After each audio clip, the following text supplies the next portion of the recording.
What's up guys, welcome back to a new vlog. We are in Punta Cana in the Dominican Republic on Davao Beach. As you can tell, it's my last day. I just did a really cool video talking about the single greatest benefit of traveling, and in about 3 hours I'll be getting on a flight straight to Brussels where it's snowing right now. I haven't been vlogging in the past 3 days. I think I haven't vlogged at all due to a lot of different reasons. Honestly, a lot of stuff has been going down in my personal life, and I just felt like I needed a break. I had to stop for a second with filming every second. I had to get myself together and figure some things out. Today I woke up energized, I woke up happy, I woke up feeling great. So I just wanted to take this time to reflect on my past travels and reflect on the past 2.5 months, because it has finally come to an end. How do I feel about going home? I feel happy. I'm glad. It's, for me, 2 months is definitely more than enough. And it was more than 2 months actually, but like, I learned so much about myself. First of all, I learned that I am no longer 20 years old. I learned that I am, being 30, I have developed this need for comfort and luxury that I didn't even know I had. Like, I still had this notion in my head that I was this backpacking Rambo, adventurous, Crocodile Dundee type of person that could sleep on the floor, but that couldn't be further from the truth. Like, the first time that I slept in a 10-bedroom dorm again, I was like, man, this sucks. Like, I don't like sleeping with 9 people snoring, coming home at night, making noises. Like, I like my privacy. I don't like sharing bathrooms. So, like, I know I sound incredibly spoiled and whatnot right now, but, that's really what it is. And it's funny because I kind of did this thing where I would go to hostels, and then after doing the hostel for 4 nights, I would go and book me an Airbnb for 4 nights. So that way I was able to kind of like balance, not spend too much money on housing, and still have stretches with comfort and luxury. So that's what I learned on the whole housing aspect and the aspect of me needing comfort to recharge. Like, if I don't have a good solid 8 hours of sleep at least, I can't function the next day. That's just, that's just something that I had to accept. Now, secondly, I want to talk about the whole backpack community and the backpack bubble is what I like to call it. I have met so many young people, so many backpackers, and if there's one thing that I realized is that, man, it's not necessarily my favorite crowd, and I'm not trying to generalize, but in a certain sense, I have no choice but to, and I can only speak from my experiences, but I feel like a lot of backpackers are very young, idealistic people with money from the Western world, obviously, and they seem to have this notion in their head that they're doing something noble by traveling to developing countries such as Colombia, South America, the DR. They feel like they're doing something by going there and spending money and, just like partying, because that's really what most of them are doing. Your average backpacker, and I can tell because I've been doing it for 2 months, like I've met a ton, their day will consist of waking up in the hostel, hungover usually. Not always, that's not true. So they'll wake up, they'll have breakfast, they'll do a daytime activity, then they'll go to a party that is organized by the hostel with all of their other, Western backpack friends, and they'll go out and party in a safe environment, and they'll go back to the hostel. And for some reason, they feel like they're connecting with the culture, and it's like, you're not really meeting anyone that's local though. You're not meeting anyone that truly lives here.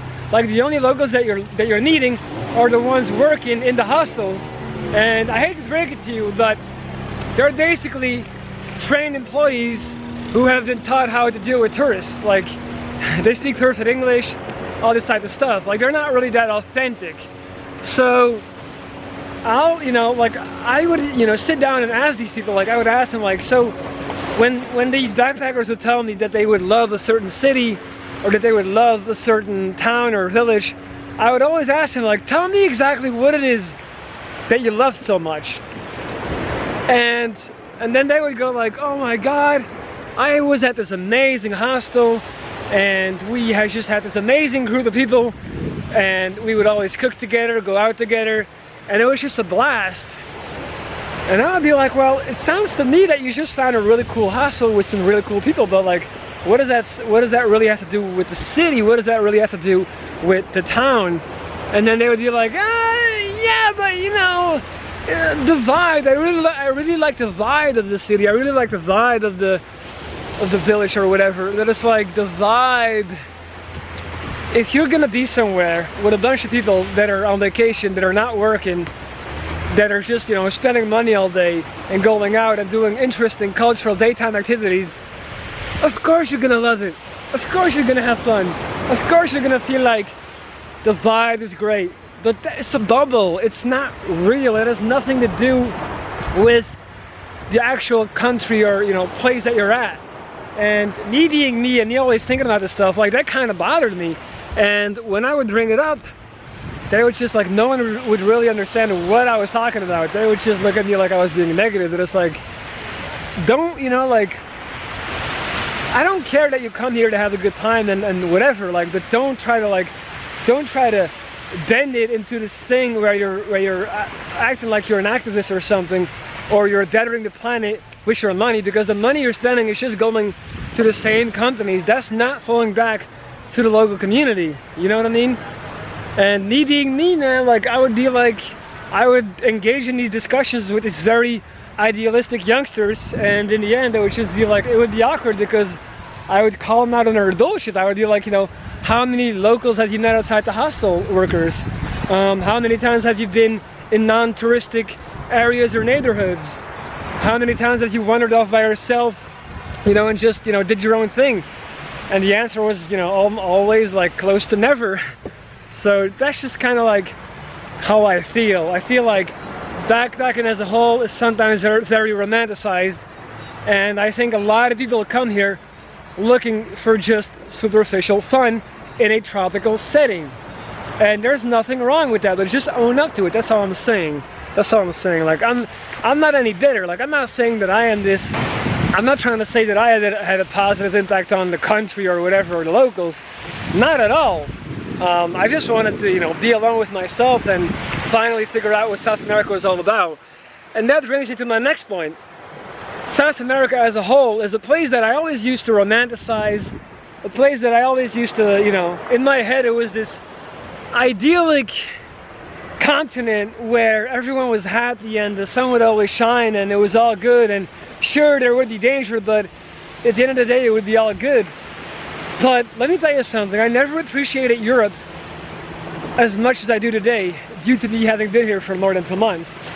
Things that we take for granted in Europe, things that we take for granted such as security, infrastructure, healthcare obviously, and just overall organization. Like, many times I found myself just in absolute situations of chaos, and, you know, people just kind of like doing whatever the fuck. And without going too much into detail, at the end of the day, a lot of people in South America are trying to get where we are at, and Europe is definitely a paradise in every single sense of the word, except for the weather. And that's something that I realized, like, life is hard out here, man. Life is hard, and people like to focus on the positive, and they do a great job. They focus on celebrating the things that they can celebrate, and it's really commendable. But at the end of the day, it is still, you know, it's a struggle day in, day out, and that's something that I realized. Alright, all that being said, I'm about to go pack, get ready, and get on my plane, you know, get towards the airport and fly back to Brussels to the snow. One last look